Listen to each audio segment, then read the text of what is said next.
बघा, हा जो नंतरचा जो टॉपिक आहे संधी प्रकरणानंतर तो आहे समास प्रकरण. 15 मार्काचा टॉपिक आहे. 5 मार्काला एसीक्यू असतो, 10 मार्काला एक एलक्यू असतो. असं त्याला 15 मार्काचं वेटेज आहे. आता समास म्हणजे नेमकं काय असतं, तर इथे समासाची व्याख्या दिलेली आहे. समसनम समास. हं? म्हणजेच संक्षिप्त करणं. शब्दांना ज्या ठिकाणी संक्षिप्त केलेलं असतं त्याला समास असं म्हणतात. म्हणून त्या ठिकाणी म्हटलेले समसनम समास. अनेक शब्दांऐवजी जेव्हा आपण एकच शब्द वापरतो त्या प्रक्रियेला समास प्रक्रिया म्हटलं जातं. आता समासामध्ये दोन गोष्टी असतात. एक असतं समस्त पद आणि एक असतं समास विग्रह. आता ज्यावेळेस वेगवेगळी पदं आपण एकत्र करून लिहितो आणि ते सगळं एकत्र केल्यानंतर जे एकच पद लिहित असतो त्याला आपण म्हणत असतो समस्त पद किंवा सामासिक शब्द किंवा समस्त पद हे दोन्ही समानार्थी म्हणून वापरले जातात.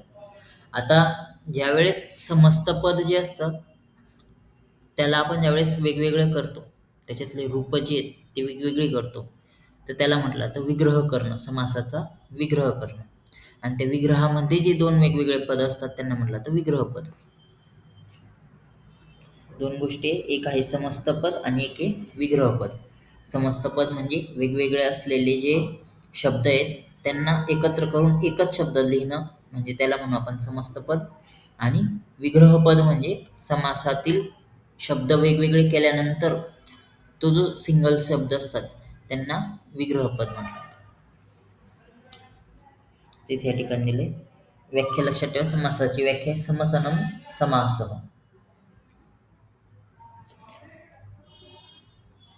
दोन गोष्टी आहेत, एक समस्त पद आणि एक आहे विग्रहपद. म्हणजे तुम्हाला ज्यावेळेस क्वेश्चन विचारला जातो ना, तो एकतर असा असतो की समस्त पद लिहा किंवा समास विग्रह लिहा, असा क्वेश्चन असतो.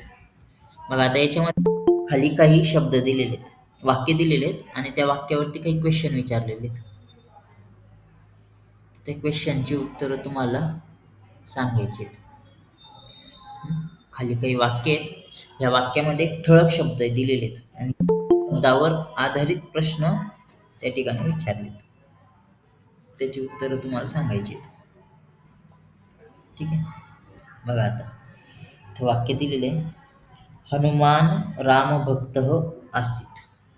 हे वाक्य रामभक्त शब्द हा ठळक शब्दामध्ये दिलेला आहे. आता त्याच्या खाली क्वेश्चन विचारलेला आहे, हनुमान कह आसीत. काय येईल बरं? हनुमान कह आसीत.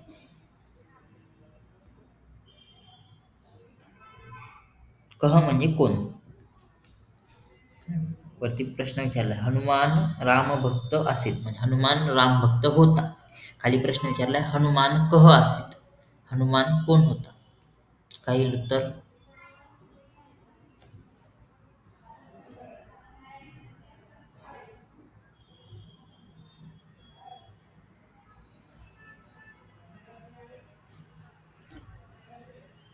काय येईल या प्रश्नाचं उत्तर?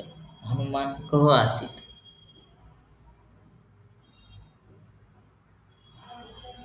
रामभक्त. बरोबर, रामभक्त. हं?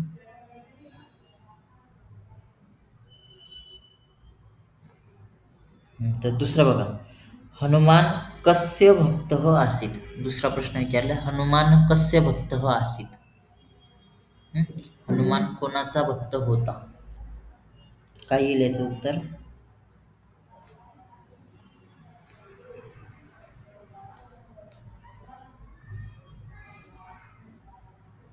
राम. हं. रामाचा भक्त होता, बरोबर. पण ज्यावेळेस आपल्याला उत्तर लिहायचं तर विभक्तीनुसार लिहावं लागेल ना.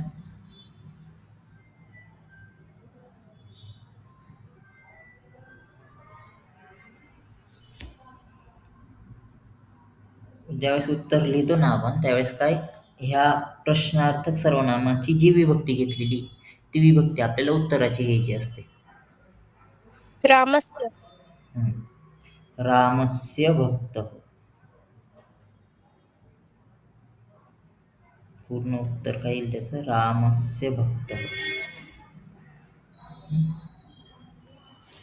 नंतर दुसरं वाक्य आहे, राष्ट्रध्वजः चक्रांकितः वर्तते. हं? प्रश्न विचारलाय. वाक्य आहे, राष्ट्रध्वजः चक्रांकितः वर्तते. चक्रांकित शब्दाला ब्रॉड केलेले आहे, ठळक अक्षरात दिलेले आहे. म्हणजे राष्ट्रध्वज चक्रांकित आहे. नंतर खाली क्वेश्चन विचारलेलं आहे, राष्ट्रध्वज कथम वर्तते. राष्ट्रध्वज कथम वर्तते. राष्ट्रध्वज कसा आहे. काय येईल त्याचं उत्तर?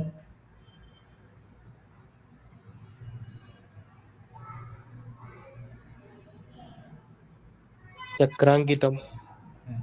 चक्रांकितः. राष्ट्रध्वजः चक्रांकितः वर्तते. दुसरा प्रश्न विचारलाय, राष्ट्रध्वजः केन अंकितः वर्तते. केन अंकितः वर्तते. काय येईल त्याचं उत्तर?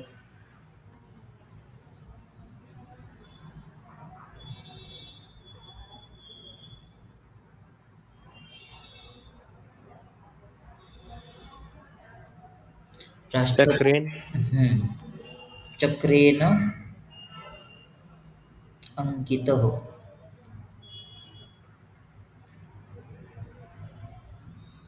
राष्ट्रध्वजः चक्रेन अंकितः वर्तते. तर मग पहिल्या प्रश्नात पण विभक्ती बदलली पाहिजे ना. कथमचा अर्थ काय होतो? कसा आहे हा अर्थ होतोय ना. खाली विभक्ती का बरं बदलतोय आपण? कारण की हा किम सर्वनामचं रूप आहे. कह कौ के प्रथमा त्याचं रूप आहे. कथम हे कोणत्या सर्वनामाचं रूप नाही. कथम हा प्रश्न आहे डायरेक्ट. Okay sir. अश्वपतितः बालः रोदिति. अश्वपतित शब्दाला ब्रॉड केलेलं आहे. म्हणजेच काय? घोड्यावरून पडलेला बालक रडतो. अश्वपतितः बालः रोदिति. घोड्यावरून पडलेला बालक रडतो असं त्याचा अर्थ होतो. त्याच्यावर पहिला प्रश्न विचारलेला आहे, कीदृशः बालः रोदिति. कशा प्रकारचा बालक रडतो. कीदृशः म्हणजे कोणता बालक किंवा कशा प्रकारचा बालक असं त्यांचा तो प्रश्न आहे. काय येईल त्याचं उत्तर?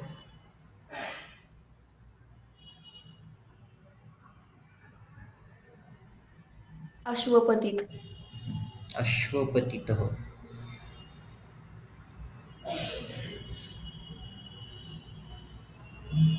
अश्वपतितः बालः रोदिति. दुसरं बघा, कस्मात् पतितः बालः रोदिति.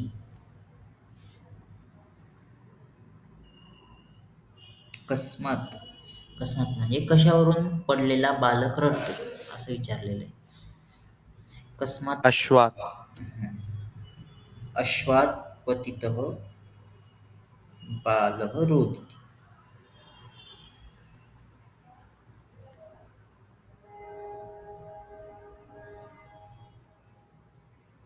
अश्वात पतितः बालः रोदिति. नंतर चौथं वाक्य, प्रभाकरः गायन विशारदः वर्तते. प्रभाकर गायन विशारद आहे. गायन विशारद शब्दाला अंडरलाईन केलेलं आहे किंवा ब्रॉड केलेलं आहे त्यांनी. नंतर त्याच्यावर प्रश्न विचारलेला आहे, प्रभाकरः कीदृशः अस्ति.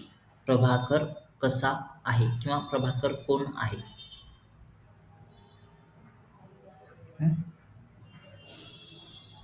काय येईल त्याचं उत्तर?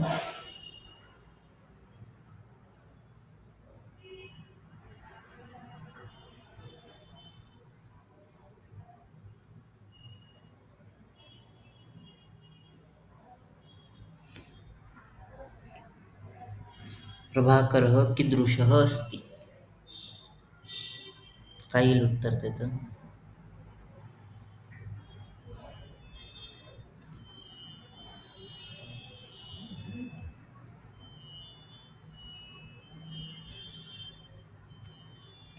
इथं गायन विशारद. गायन विशारद बरोबर.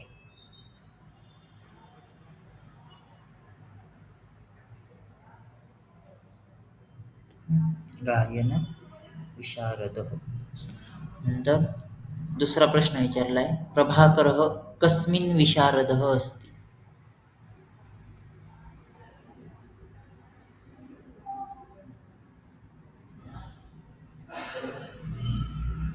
दुसरा प्रश्न विचारलाय, प्रभाकरः कस्मिन् विशारदः अस्ति? प्रभाकर कशामध्ये विशारद आहे? विशारद म्हणजे श्रेष्ठ किंवा कुशल. काय येईल त्याचं उत्तर?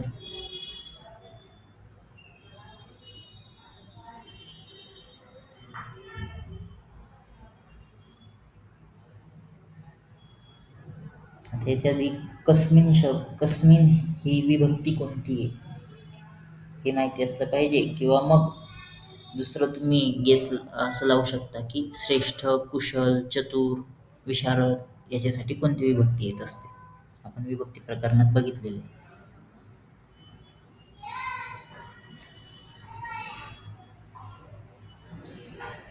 काय येईल उत्तर?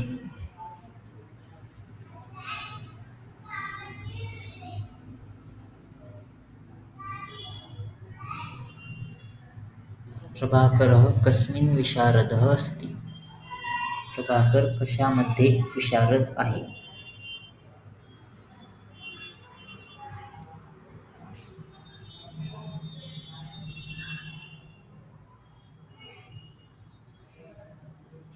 तुम्हाला किम प्रश्नार्थक सर्वनाम पाठ करायला लावली होती.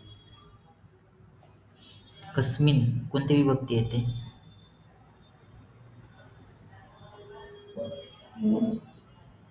सप्तमी. सप्तमी. कस्मिन कयोः केषु. आता उत्तर लिहिताना पण उत्तराची कोणती विभक्ती घेणार मग? सप्तमीच घ्यावी लागेल ना. उत्तर काय ते सांगा आधी.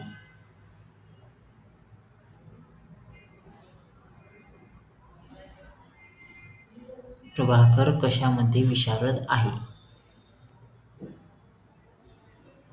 काय उत्तर राहील त्याचं? गायन. गायनामध्ये विशारद. बरोबर. आता गायनामध्ये हे सप्तमी विभक्तीने दाखवावं लागेल. मग गायन शब्दाची सप्तमी टाकावी लागेल तिथे. काय येईल?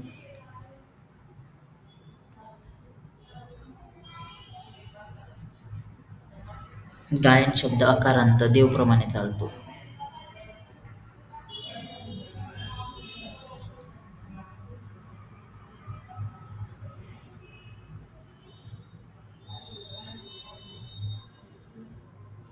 गायन शब्द अकारांत देव नाही राहणार तो. नपुसकलिंग. गायने. हा, गायने. वनम प्रमाणे चालेल, पण सप्तमी मात्र देवप्रमाणेच राहते वनमची पण. गायने विशारदः.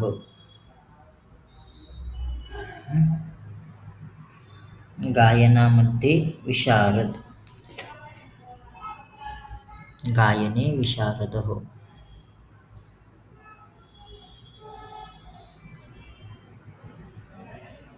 ठीक आहे. आता हे जे आपण सगळे ठळक शब्द बघितले वाक्यांमधले, त्या सगळ्या शब्दांमध्ये जर का ऑब्झर्व केलं तर प्रत्येक शब्दामध्ये 2-2 शब्द एकत्र आलेले आहेत. जसं गायन विशारदमध्ये गायन आणि विशारद हे 2 शब्द आहे. अश्वपतीतमध्ये अश्व वेगळा एक शब्द आहे, पतित एक वेगळा शब्द आहे. चक्रांकितमध्ये चक्र एक वेगळा शब्द आहे, अंकित एक वेगळा शब्द आहे. रामभक्तामध्ये राम शब्द वेगळा आहे, भक्त शब्द वेगळा आहे. असे 2-2 शब्द एकत्र आलेले आहेत त्या ठिकाणी.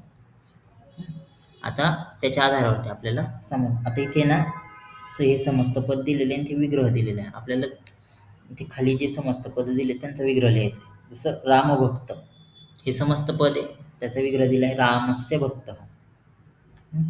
तसं इथे बघा चक्रांकित त्याचा विग्रह काय येईल? आता वरती आपण जे दुसऱ्या प्रश्नांची उत्तरं लिहिली ना तेच त्या ठिकाणी विग्रह म्हणून येतील.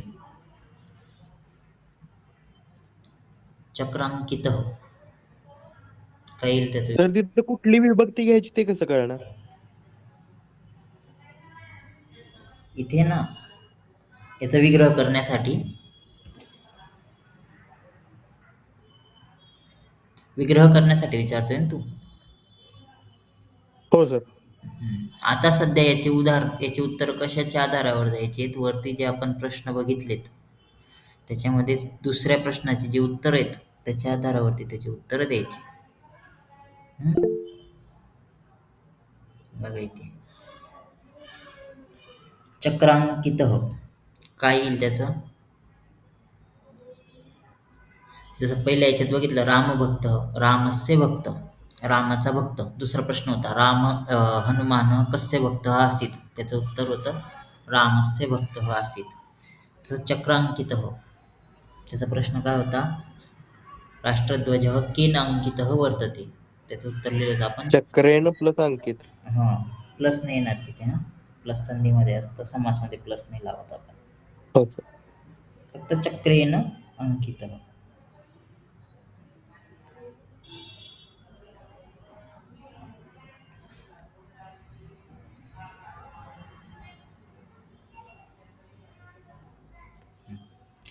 अश्वपतित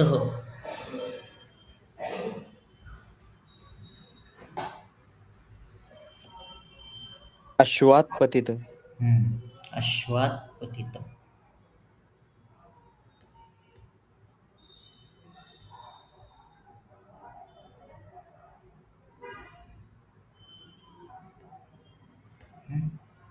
गायन विशारद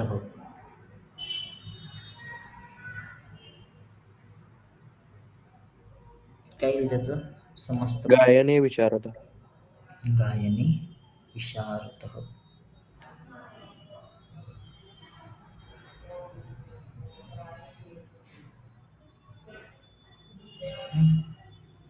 आता हे जे बघितले आपण हे सगळे काय होते?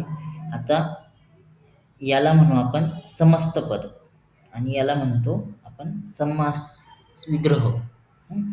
जसं गायन विशारद एक समस्त पद आहे आणि गायने विशारद हा त्याचा विग्रह आहे, समास विग्रह आहे.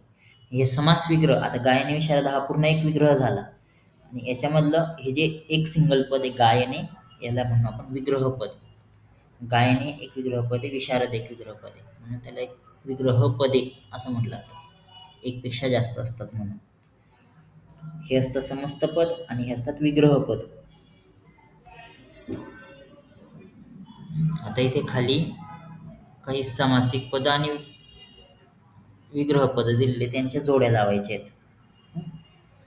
तर इथे सांगा कोणतं येईल? नेत्राभ्याम हीनः, कोणतं येईल त्याचं?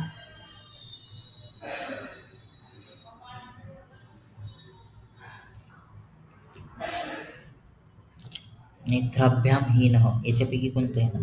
हे इकडे जे दिलेले त्याच्यापैकी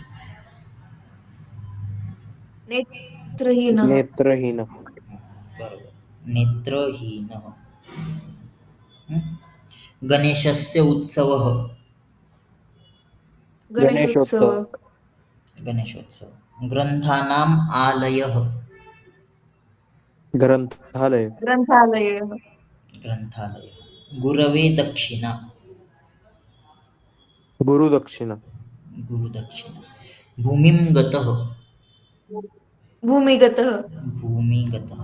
बरोबर. आता याच्यामध्ये जर बघितलं, ह्या ज्या जोड्या बनवल्या आपण, इकडच्या बाजूला विग्रह दिलेला होता आणि इकडच्या बाजूला समस्त पद दिलेलं होतं. आता याच्यामध्ये जर व्यवस्थित बघितलं तर समस्त समास विग्रह जो आहे त्याच्यापासून जेव्हा आपण समस्त पद बनवतोय तर विग्रहामध्ये आलेली जी विभक्ती ना त्याचा लोप होतोय. जसं नेत्राभ्याम हीनः, इथे बघा हा विभक्तीवाचक शब्द होता भ्याम, त्याच्याने आपल्याला कळत होतं की याच्यामध्ये ही तृतीय विभक्ती आहे. भ्याममुळे कळत होतं की तिथे तृतीय विभक्ती आलेली. ज्यावेळेस आपण त्याचं समस्त पद बनवलं तर त्यावेळेस तो भ्याम काढून टाकला आणि नेत्रहीनः असा शब्द बनवला. तसंच इथे बघा गणेशस्य उत्सवः, स्य हा शब्द दाखवत होता की आपल्याला तिथे षष्टी विभक्ती आलेली, पण ज्यावेळेस आपण त्याचं समस्त पद तयार केलं तर मधली षष्टी विभक्तीचा तो प्रत्यय काढून टाकला स्य आणि गणेशोत्सव असा शब्द बनवला. तसंच ग्रंथानाम आलय, नाम हा जो प्रत्यय तो आपल्याला दाखवत होता की ते षष्टी बहुवचन आहे, पण ज्यावेळेस त्याचं समस्त पद बनवलं तर तो नाम शब्द आपण काढून टाकला आणि ग्रंथालय हा शब्द तयार केला.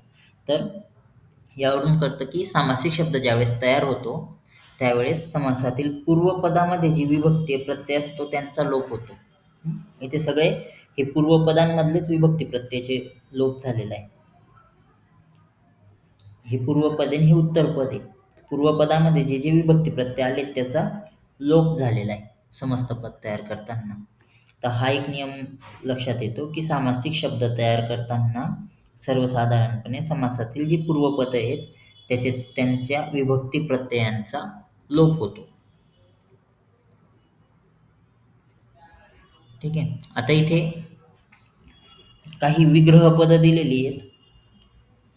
विग्रह शब्दांपुढे सामासिक शब्द लिहायचे आहेत. इथं विग्रह पद दिलेली आहेत, त्याच्यावरून आपल्याला सामासिक शब्द लिहायचे आहेत. गुणैही संपन्न, जसं गुणैही संपन्न, त्याच्यामध्ये पूर्वपद एक गुणैही. आता त्याचा आपण विभक्ती प्रत्यय लोप केला. गुणैहीचं जे ऐही वरून आपल्याला कळत होतं की तृतीय बहुवचन येते, तर ते आपण काढून टाकलं आणि गुण शब्द, त्याचा जो मूळ शब्द आहे गुण, त्याला संपन्न शब्द जोडून सामासिक शब्द तयार केला, गुणसंपन्न. तसं आता पुढे बघा, दृढ निश्चय. दृढ निश्चय, त्याचं पूर्वपद आहे दृढ. तर सामासिक शब्द काय होईल त्याचा?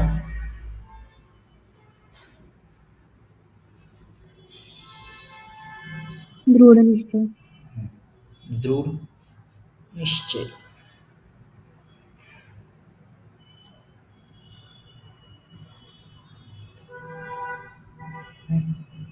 दृढ निश्चय.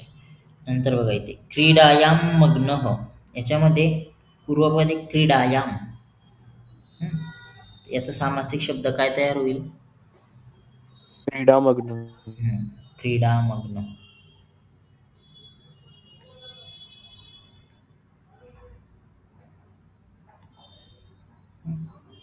सर्पात भयम. सर्पात भयम, पूर्वपद आहे सर्पात. सामासिक शब्द काय तयार होईल? सर्पाभयम. सर्पाभयम नाही होणार, ते सर्पभयम असं होईल. सर्पभयम, मूळ शब्द सर्प आहे ना, सर्पभयम. वसंतस्य आगमः, पूर्वपद आहे वसंतस्य. सामासिक शब्द काय तयार होईल? वसंतागमः. वसंतागमः.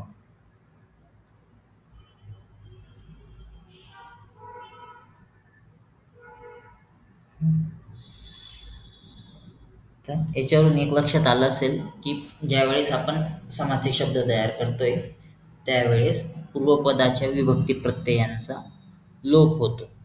आणि मोस्ट कॉमनली आपण तो लोप केल्यानंतर त्याचा जो मूळ शब्द आहे तो आपण ॲज अ समस्त पदामध्ये वापरत असतो. जसं दृढ निश्चयमध्ये पण दृढ हा मूळ शब्द आहे त्याचा, तो वापरला. क्रीडायाम मग्नमध्ये क्रीडा मूळ शब्द होता, तोच वापरलेला आहे. सर्पात भयममध्ये पण सर्प मूळ शब्द आहे त्याचा, तर तो वापरलेला आहे आपण. तर मोस्टली मूळ शब्द वापरला जातो. आणि आणखीन एक नियम की सामासिक पद ज्यावेळेस आपण तयार करतोय त्यावेळेस जिथे संधी होत असेल तिथे आपण संधी करतो. जसं वसंतस्य आगम, याच्यामध्ये स्य काढून टाकल्यानंतर वसंत शब्द राहत होता आणि पुढे आगममध्ये आ होता. आपण त्याचं समस्त पद तयार करताना वसंतागमः इथे दीर्घ संधी केली, अ प्लस अ चा आ करून तिथे वसंतागमः असा शब्द तयार केला. तसं वरती गणेशस्य उत्सव, त्याच्यामध्ये पण बघा स्य काढून टाकल्यानंतर आपल्याकडे पद उरत होतं गणेश आणि पुढे शब्द होता उत्सव. तर गणेश अकारांत आहे आणि उत्सव उ पासून सुरू होतोय, तर तिथे आपण शब्द काय तयार केला, समस्त पद काय तयार केलेलं होतं गणेशस्य उत्सवचं? गणेशोत्सव. तो जो शो झाला गणेशो, गणेश उत्सव असं होतं ना आपल्याकडे, पण आपण समस्त पद लिहिताना गणेशोत्सव असं लिहिलं, तर त्या ठिकाणी आपण संधी केली. कोणती संधी झाली ती?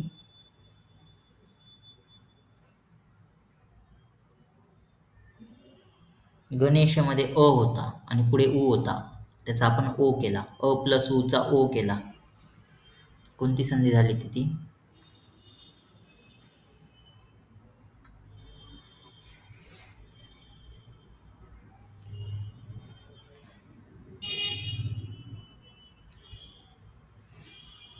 कोणती संधी झाली?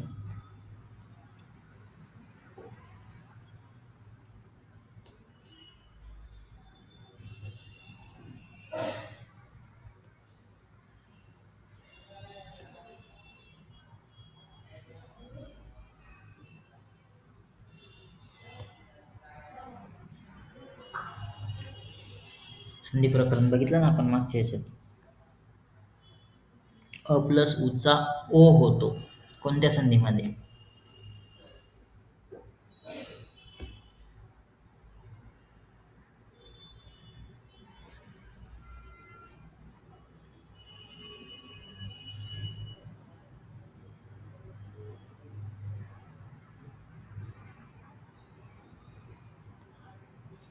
कोणता प्रकार होता संधीचा?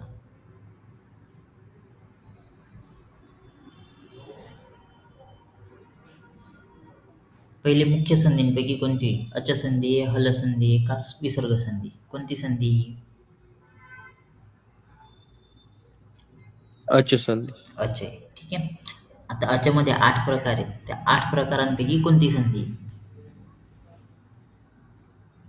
यनसंधी आहे, गुणसंधी आहे, अयादी संधी आहे का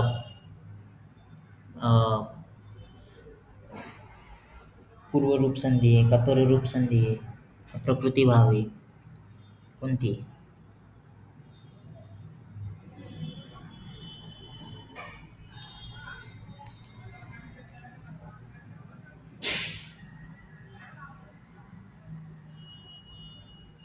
नियम, संधीचे नियम लक्षात ठेवा त्याच्यासाठी. मग पटकन ओळखता येतात संधी. अ प्लस उचा ओ होतो कोणत्या संधीमध्ये होतो? कोणत्या संधीचा नियम आहे?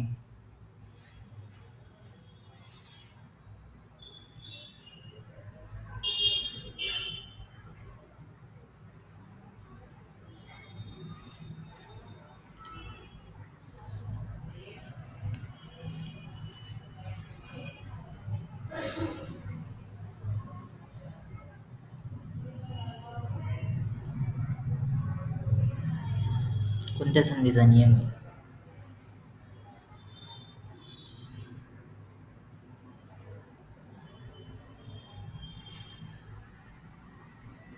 गुणसंधी. गुणसंधीचा नियम आहे. अ प्लस उचा ओ होतो. अ प्लस ईचं काय होतं गुणसंधीमध्ये? अ प्लस ईचा ए होतो. अ प्लस उचा ओ होतो. अ प्लस रूचा अर आणि अ प्लस लूचा अल. ही गुणसंधी आहे. सूत्र आद गुणः. संधीचे नियम आणि संधीचे सूत्र हे पाठ असले पाहिजे तर संधी सॉल्व्ह होते. सगळ्यांनी परत रिवाईज करायचे आज नियम. उद्या मी सगळ्यांना परत एकदा रिवाईज संधीचे नियम पण विचारेल आणि संधीचे सूत्र पण विचारेल. जेवढे संधी बघितले आपण संधीचे पूर्ण 18 प्रकार, 21 प्रकार, 10 हलसंधीचे, 8 अचसंधीचे आणि 3 विसर्ग संधीचे. प्रत्येक याचं सूत्र आणि शॉर्टमध्ये नियम सगळ्यांनी रिवाईज करायचे आज.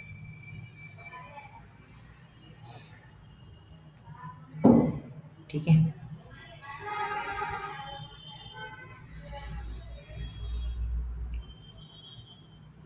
बघा, समासिक पद तयार करताना आपण जिथं गरजेची त्या ठिकाणी संधी करतो. जसं वसंत आगम, त्याच्यामध्ये वसंतागम ही संधी केली, दीर्घ संधी झाली.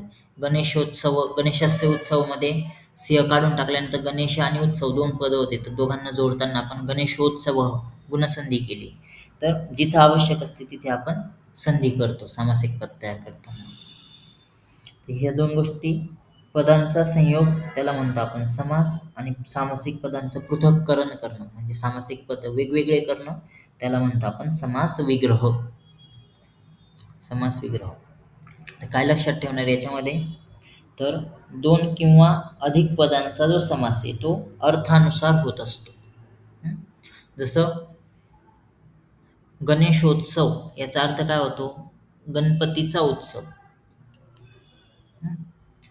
तसंच गुणसंपन्न याचा अर्थ काय होतो? गुणांनी संपन्न, म्हणून तिथे तृतीया घेतली, गुणैही संपन्न. क्रीडामग्न याचा अर्थ काय होतो? क्रीडेमध्ये मग्न, म्हणून ती सप्तमी आली, क्रीडायाम मग्न, क्रीडेमध्ये मग्न. तसंच सर्प भयम, सर्पापासून भय, सापापासून भय म्हणून तिथे पंचमी आली भययोगी, भय शब्दाच्या योगी. तसंच वसंतागमः म्हणजे वसंताचे आगमन म्हणून वसंतस्य आगमः षष्टी आली. तर ज्यावेळेस आपण समस्त पदाचा विग्रह करतो त्यावेळेस किंवा समस्त पद तयार करतो त्यावेळेस आपण तो समास हा अर्थानुसार करत असतो. सामासिक पदांचा समास, 2 किंवा अधिक पदांचा समास हा अर्थानुसार होत असतो. आणि समासातील पहिल्या पदाला आपण पूर्वपद म्हणतो आणि बाकीचे जे पण पद असतील त्यांना आपण उत्तरपद म्हणतो. ठीक आहे. आणि दुसरं, समास हा सगळा नामादी पदांमध्ये होतो. म्हणजेच फक्त ज्या ठिकाणी नाउन्स आहेत, ज्या ठिकाणी नाम ही संज्ञा ज्या शब्दांना प्राप्त होते त्यांच्यामध्येच समास होत असतो. क्रियापदांमध्ये समास होत नाही. तर हे एक लक्षात ठेवायचं. धातू जे असतात धातूंमध्ये समास होत नसतो. फक्त नामादी पदांमध्येच समास होतो. आता समासाचे मुख्य 4 प्रकार आहेत. अव्ययी भाव समास जो पूर्वपद प्रधान असतो, तत्पुरुष समास जो उत्तरपद प्रधान असतो, द्वंद्व समास जो उभयपद प्रधान असतो आणि बहुव्रीही समास जो अन्यपद प्रधान असतो. इथे समासाचे हे पूर्ण ते 4 प्रकार आणि त्याच्यामध्ये सबटाइप्स आहेत. ते सबटाइप्स आपल्याला इथे या चार्टमध्ये दिलेले आहेत बघा. पूर्वपद प्रधान जो समास असतो तो अव्ययी भाव समास. तर दुसरा असतो उत्तरपद प्रधान समास, तत्पुरुष समास. आता तत्पुरुष समासाचे परत 2 प्रकार पडतात. एक कर्मधारय समास. कर्मधारय समास जो विशेषण, विशेष्य, उपमान, उपमेय असे त्याच्यामध्ये टाइप्स आहेत. आणि त्याचाच कर्मधारयचाच एक प्रकार असतो द्विगु समास. संख्यावाचक विशेषण त्याच्यामध्ये असतात म्हणून. नंतर तत्पुरुषमध्ये आणखीन पुढचे प्रकार येतात विभक्ती तत्पुरुष. विभक्ती तत्पुरुष म्हणजे त्या ठिकाणी विभक्तीच्या आधारावर त्याचे प्रकार केलेले आहेत. म्हणून विभक्तीच्या आधारावर त्याचे एकूण 6 प्रकार होतात, द्वितीय तत्पुरुष ते सप्तमी तत्पुरुष पर्यंत. नंतर तिसरा येतो नय तत्पुरुष. नय तत्पुरुष. नंतर येतं उपपद तत्पुरुष.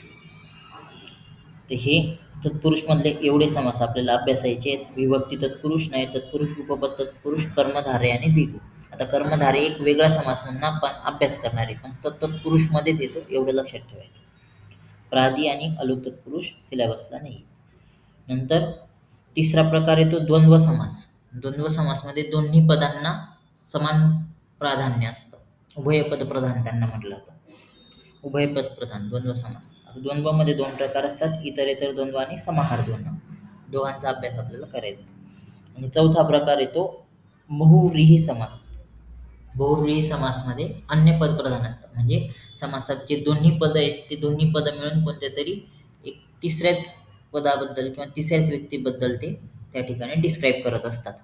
तर म्हणून त्याला अन्य पद प्रधान म्हटलं जातं बहुव्रीही. आता बहुव्रीहीचं फक्त आपण बहुव्रीही एवढंच नाव लक्षात ठेवणार आहे. बाकी हे जे प्रकार आहेत ते अभ्यासायचे आहेत, पण ह्या नावांनी आपण तो समासाचं नाव नाही लिहिणार. फक्त बहुव्रीही समास एवढंच नाव लिहिणार.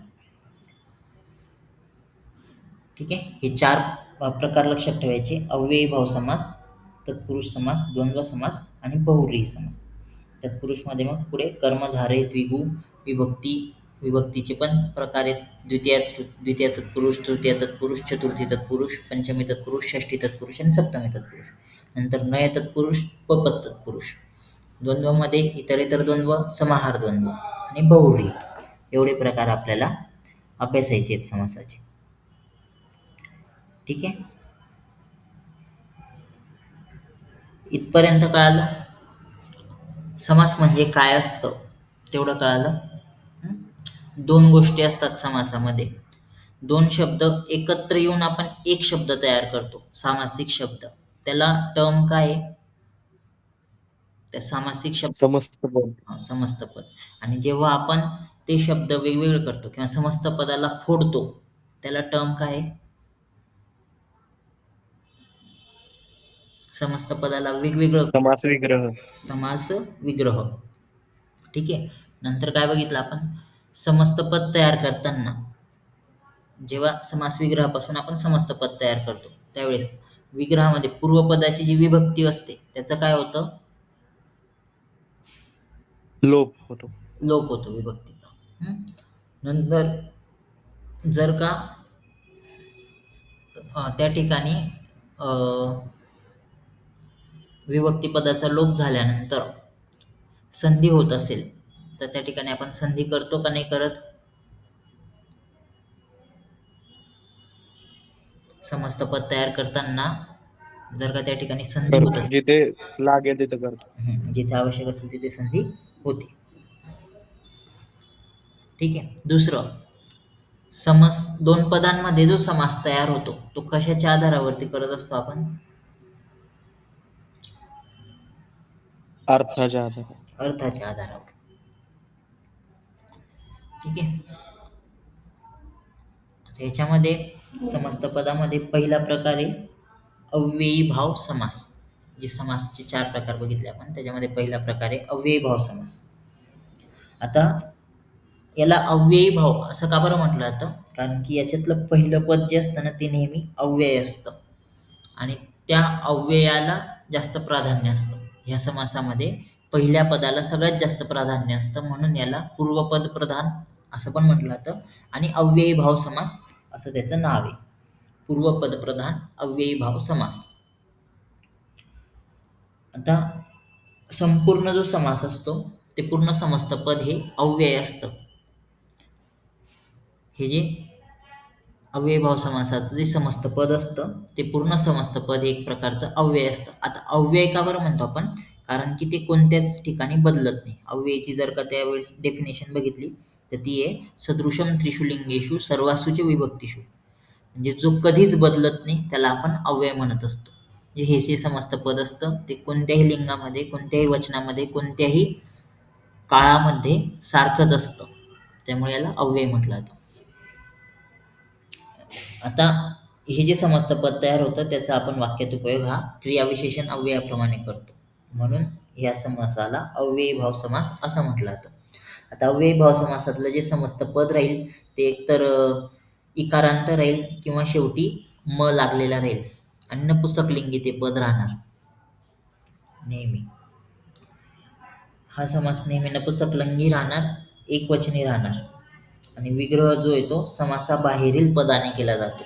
आणि समासाबाहेरील पदाने आपण त्याच्यामध्ये विग्रह हा करत असतो. आता याच्यामध्ये काही शब्द असे आहेत की ज्याच्यामध्ये फिक्स विग्रह कोणत्या पदाने करायचा हे फिक्स असतं. जसं प्रतिदिनम.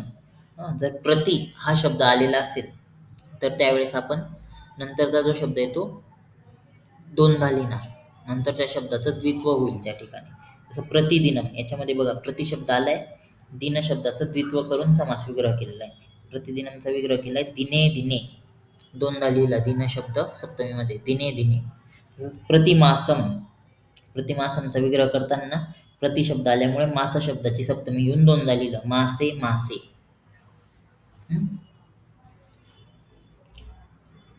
तर प्रति आला, प्रति शब्द जर का आला असेल तर प्रति शब्द आल्यानंतर त्याच्यानंतरचा शब्द 2 वेळा लिहायचा सप्तमीमध्ये. तर यथाविधी, आता यथाविधीचा ज्यावेळेस विग्रह करणार तर यथा शब्द ज्यावेळेस येतो तर यथाचा आपण विग्रह लिहिताना अर्थ होतो अनतिक्रम्य. हा शब्द आपण यथासाठी वापरत असतो विग्रहामध्ये. यथाविधीचा अर्थ होतो विधी अनुसार किंवा विधीला न सोडता. तर त्याच्यासाठी आपण विग्रहामध्ये विग्रह लिहिताना कसा करतो विग्रह? विधीम अनतिक्रम्य.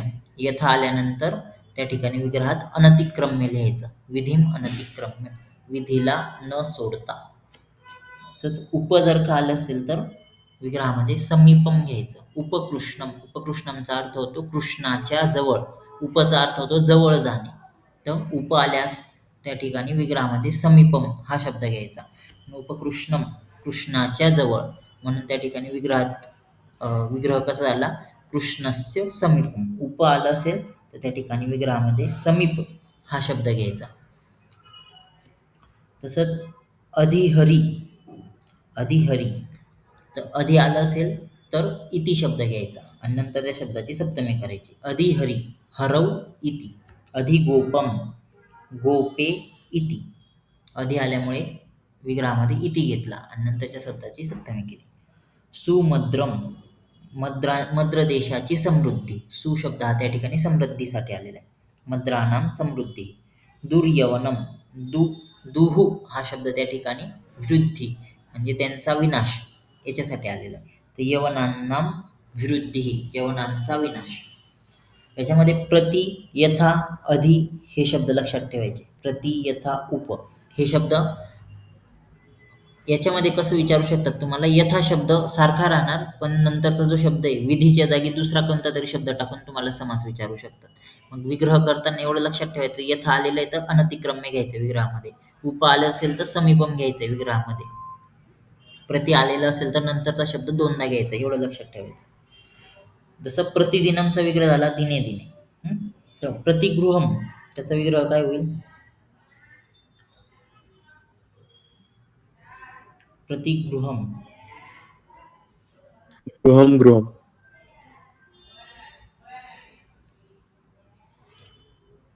गृहम गृहम हे बघ सप्तमी झालेली ना दिन शब्दाची.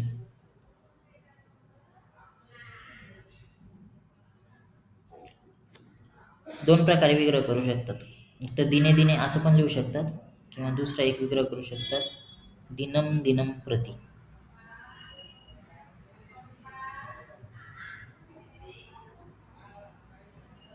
हं? दिनम दिनम प्रति. आता दिनम दिनम जर घेतलं तर पुढे प्रति लिहायचं. जसं तू म्हटलं गृहम गृहम, तर गृहम गृहम जर लिहिलं तर गृहम गृहम प्रति असा विग्रह करायचा. नाही तर दुसरं दिने दिने प्रमाणे जर विग्रह केला तर काय होणार तिथे विग्रह,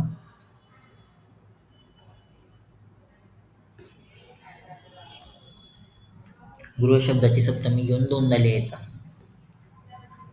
काय होईल विग्रह प्रतिगृहमचा,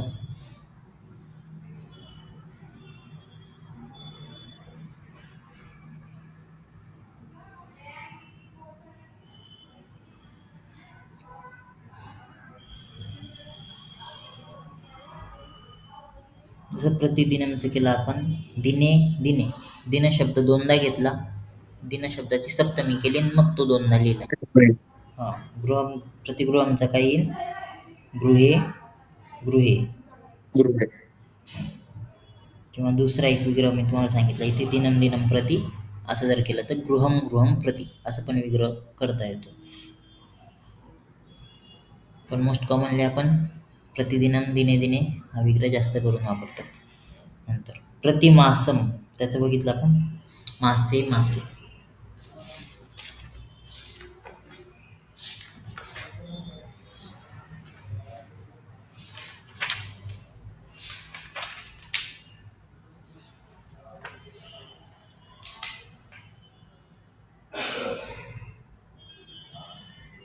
ठीक आहे.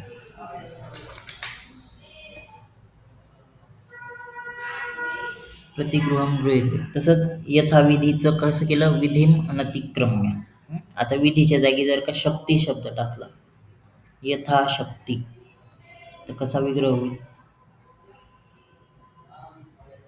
यथाशक्ती. यथाशक्तीचा विग्रह काय होईल,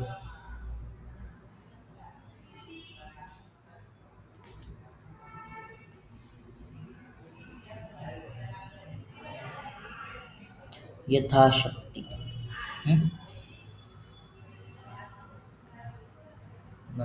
यथाविधीचा विग्रह कसा केला, विधीम अनतिक्रम्य. यथाशक्तीचा विग्रह कसा होणार,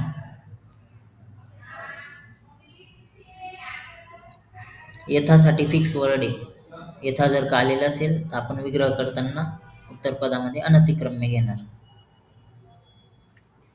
फक्त आपण विधीच्या जागी तिथे शक्ती शब्द टाकलेला आहे. काय होईल विग्रह,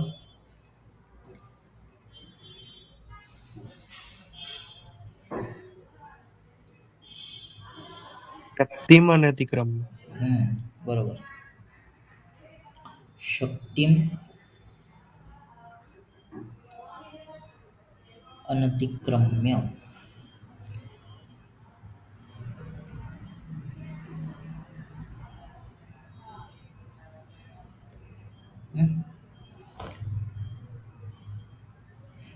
आता इथे उपकृष्णम होतं, उपकृष्णम सारखंच आपण उपरामम असं जर का घेतलं, काय विग्रह होईल याचा,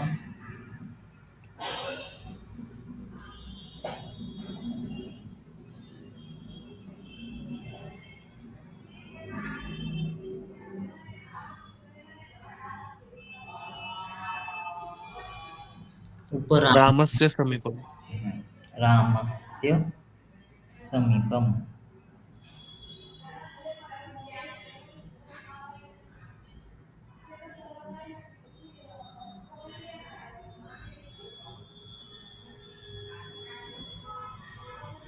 रामस्य समीपम.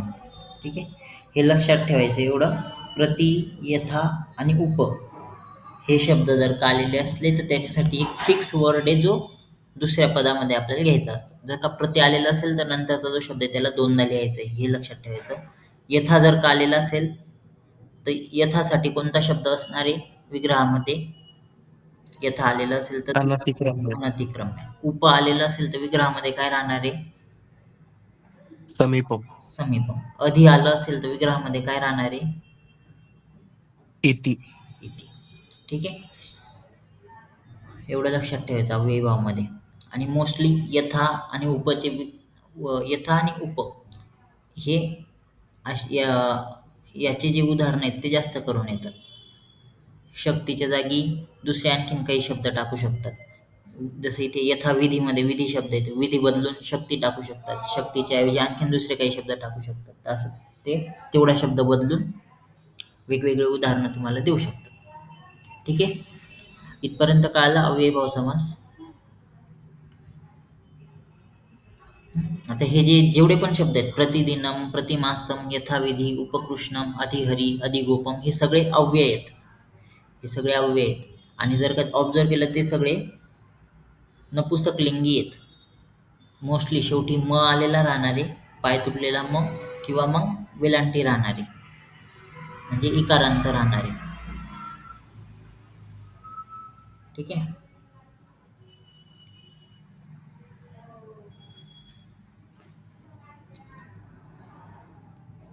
त्यानंतर पुढे बघा अव्ययीभाव समासामध्ये. आता हे जे उदाहरण आहेत ना, एवढे उदाहरणं लक्षात ठेवा. नंतर आणखीन एक शब्द येतो अनु.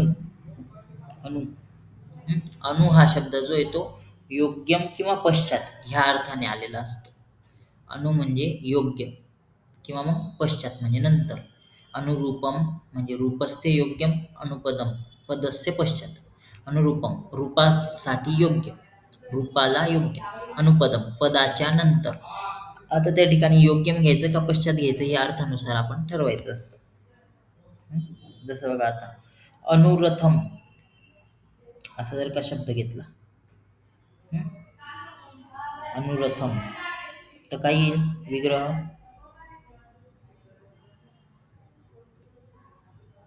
अनुरथम काय येऊ शकतो बरं विग्रह? रथस्य पश्चात. रथस्य पश्चात.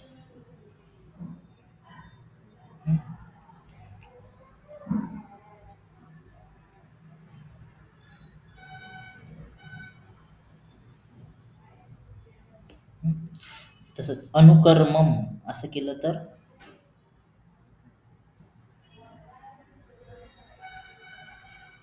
अनुकर्मम.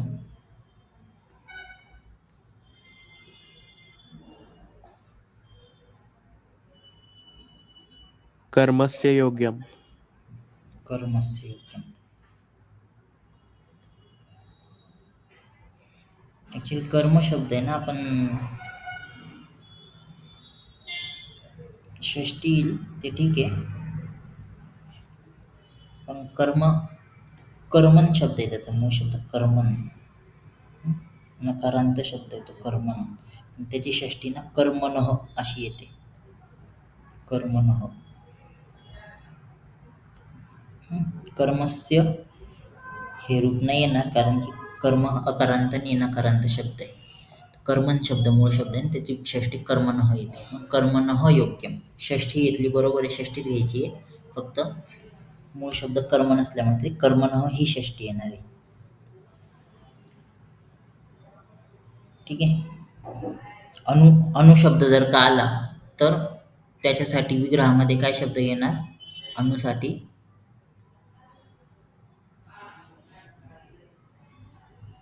अनु हा शब्द जर का आलेला असेल समस्त पदात तर त्याच्यासाठी कोणता शब्द घेणार विग्रहात?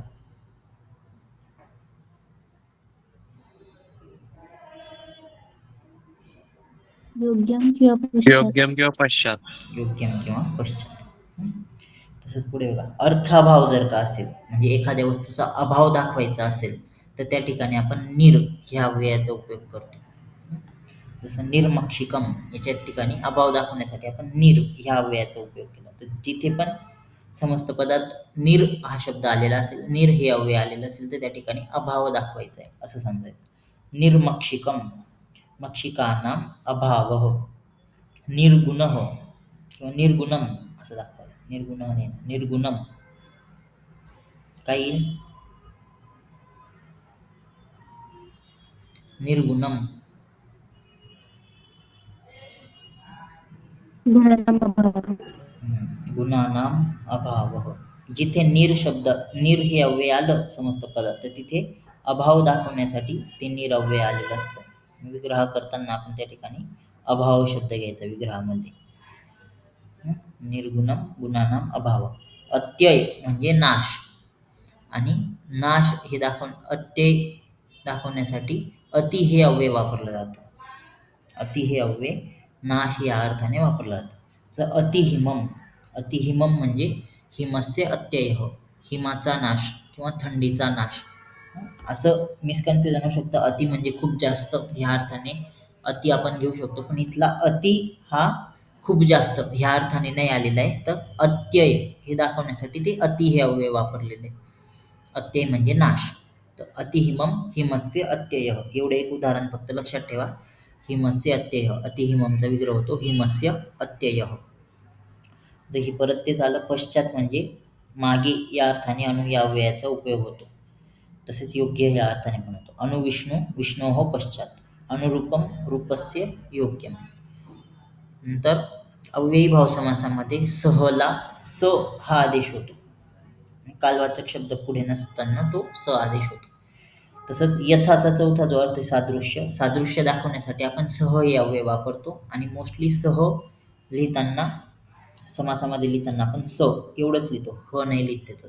तसं सहरी, सहरी त्या ठिकाणी सह हे दाखवायचं आहे, पण हचा लोप होऊन फक्त स एवढाच शब्द राहतो. सहरी एवढंच त्या ठिकाणी. तर मग त्याला आपण कसं विग्रहात कसं लिहिणार? हरे हे सादृश्यम, हरीसारखा.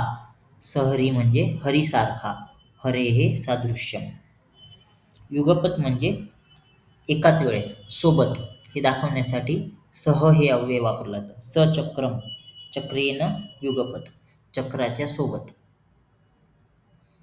तसंच सादृश्य दाखवण्यासाठी, सारखेपणा दाखवण्यासाठी सह या अव्ययाचा वापर होतो. ससखी सदृशः सख्या, मित्रासारखा म्हणजे सदृशः सख्या.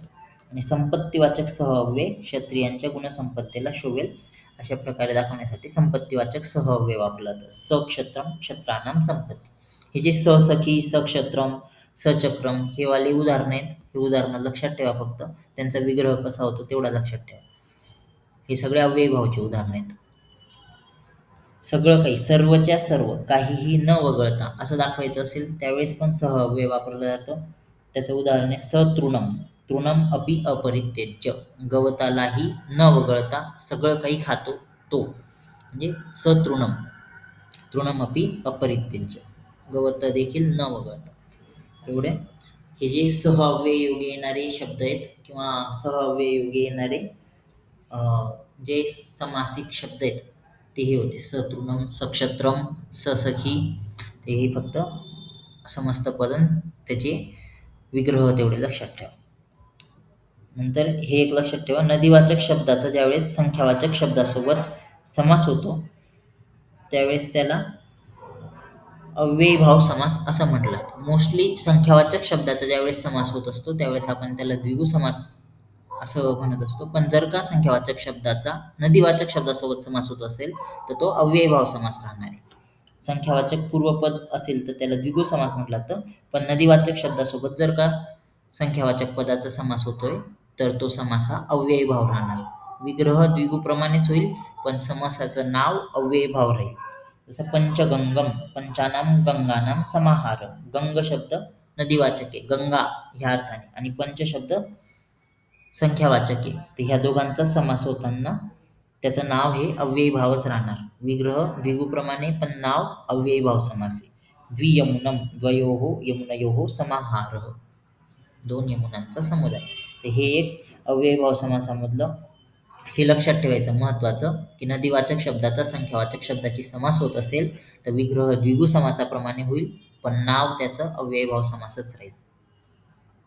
ठीक आहे.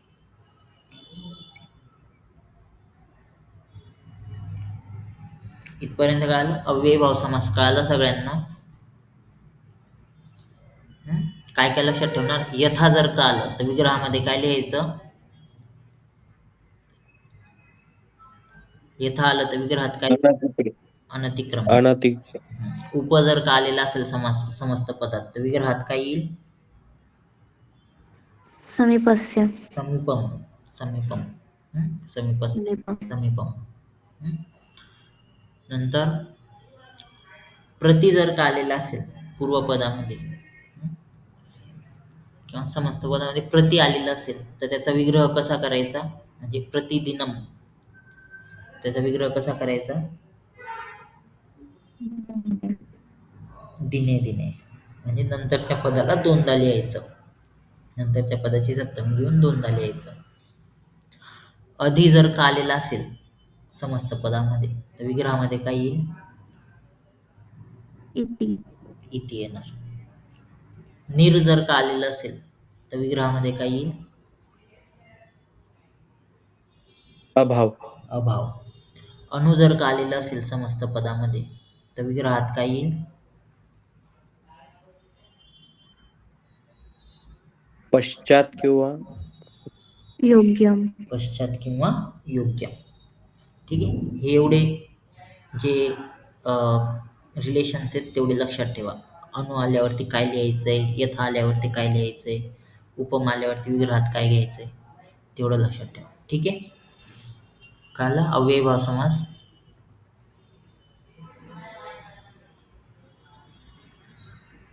ठीक आहे. उद्या आपण आता पुढचा प्रकार बघू.